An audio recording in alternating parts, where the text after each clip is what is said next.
စွန့်ပစ်ကားတာယာအဟောင်းတွေကနေအုတ်ခဲထုတ်လုပ်နေတဲ့နိုင်ဂျီးရီးယားနိုင်ငံ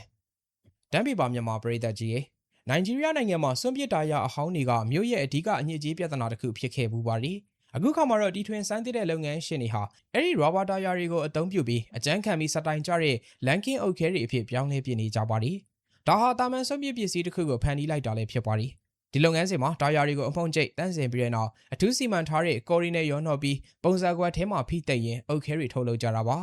အဲ့ဒီတာယာနဲ့ပြုတ်လုထားတဲ့အုတ်ခဲတွေရဲ့အားသာချက်ကတာမန်ကွန်ကရစ်အုတ်ခဲတွေထက်အစာပေါင်းများစွာပိုမိုအကျန်းခံပြီးမကွဲမအံ့နိုင်ခြင်းပါပဲ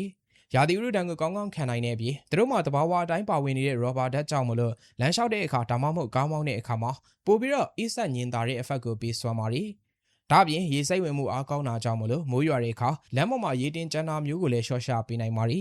နိုင်ဂျီးရီးယားနိုင်ငံအတွက်တော့ဒါဟာအမိုက်ပုံတွေကိုရှင်းလင်းရုံနေမကပဲဒေသခံတွေအတွက်အလုပ်ကိုင်မှာဖန်တီးပေးနိုင်တဲ့မျိုးပြဖွံ့ဖြိုးရေးနည်းပညာသစ်ဖြစ်ပါတယ်